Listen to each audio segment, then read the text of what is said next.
నమస్కారం అండి.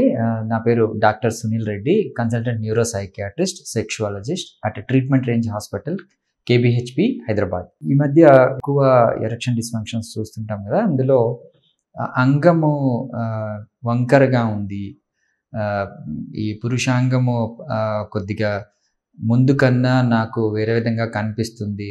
చిన్నదిగా ఉంది. అంటే సైజ్ ఇష్యూస్ కానీ, షేప్ ఇష్యూస్ కానీ, స్ట్రెయిటనింగ్ ఇష్యూస్ కానీ ఎక్కువొస్తున్నాయి. సో, స్పెసిఫిక్‌గా చెప్పాలి అంటే ఎందుకు ఈ టాపిక్ చెప్తున్నానని వన్ ఆఫ్ మై క్లయింట్, మనం పేషెంట్స్ అనం కదా! క్లయింట్స్ అంటే ఈ చిన్న డిస్టర్బెన్స్ వల్ల వాళ్ళు డాక్టర్ దగ్గరికి రావాల్సొస్తుంది. సో, అందుకే నా క్లయింట్స్‌లో ఒకళ్ళు సార్ స్పెసిఫిక్‌గా ఈ పాయింట్ చెప్పండి. పాపం మాలాంటి వాళ్ళకి ఉపయోగపడుతుంది అని స్పెసిఫిక్‌గా అన్నారు. శ్రీకాంత్, ఏజ్డ్ అబౌట్ 48 అండి. 48. సో, ఈ అంగము ముందు నాకు స్ట్రెయిట్‌గా ఉండేది. సో, సెక్షువల్ ఇష్యూస్ ఏమి ఉండేటివి కాదు. ఎరెక్షన్స్ ఈజీగా వచ్చేటివి. బట్ నేను బోర్లా పనుకోవడం వల్ల, అంటే అంగం కిందకు ఉండి పనుకోవడము చేయడం వల్ల నాకు ఇలాంటి ఇబ్బందులు వచ్చేటివి. సో, దయచేసి ఈ పాయింట్‌ని స్పెసిఫై చేయండి. సో దట్ ఉపయోగపడుతుంది క్లయింట్స్‌కి అని అన్నారు. So, I just want to mention it so that అందరికీ తెలుస్తుంది కదా అని. సో, అతని యాక్చువల్ పాయింట్ ఏంటి అంటే, అతను ఇలాగ అంగం గట్టిపడినప్పుడు బోర్లా పనుకోవడము, దాని మీద ఒత్తిడికి గురి చేయడము, ఇలాంటి దాని వల్ల నాకు వంకరగా తయారైంది. అది బాగా ఇబ్బంది అయిపోతుంది సార్ అని చెప్పడానికి చెప్పాడు. అంగం గట్టిపడ్డప్పుడు దాని మీద ఎటువంటి ప్రెషర్ పెట్టద్దు అని చెప్పండి అని. సో, నేను ఈ విషయంలో స్పెసిఫిక్‌గా చెప్పడం ఏంటి అంటే, పెనియల్ ఫ్రాక్చర్స్ అని ఉంటాయి. అంటే అంగము విరగడం. అంటే పురుషాంగము విరగడం ఏంటి? ఇది బోన్ లాంటిది కాదు కదా! అంటే ఒక బోన్ లాంటిది ఇరుగుతది గానీ అంగం ఎలా ఇరుగుతుంది అనేది డౌట్ రావచ్చు. యూజువల్లీ పెనియస్ ఫ్రాక్చర్స్ కూడా ఉంటాయి. అంగం స్తంభించినప్పుడు దాని మీద ప్రెషర్ పెట్టడము, అనవసరమైన వంకరగా తిప్పడము, లేకపోతే ఎరాటిక్ సెక్స్ అంటాం.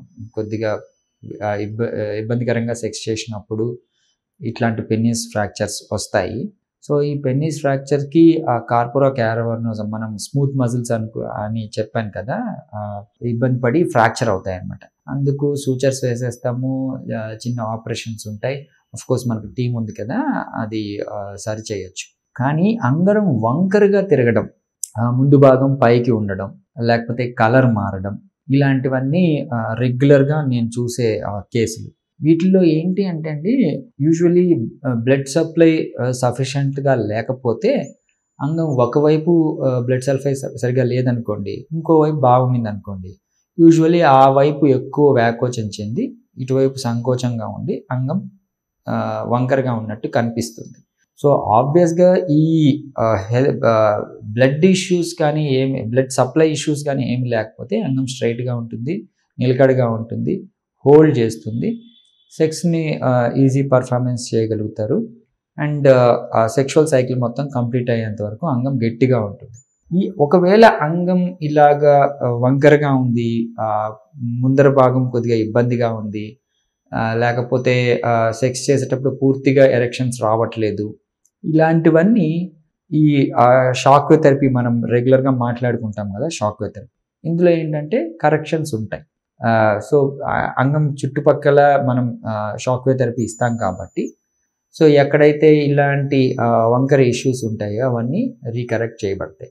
శ్రీకాంత్ గారు చెప్పినట్టు దాని మీద ప్రెషర్ పెట్టకూడదా, దాని మీద క్లారిటీ ఏంటి అంటే, యూజువల్లీ అంగం గట్టిపడిన తర్వాత దాని మీద ఎక్కువ ప్రెషర్ పెట్టడం కానీ, అణిచిపెట్టడం కానీ చేయకుండా ఉండడం మంచిది. ఒకవేళ అలా చేసి ఇబ్బంది పడుతూ ఉంటే మనం సింపుల్ టెస్ట్‌లు అంటాము.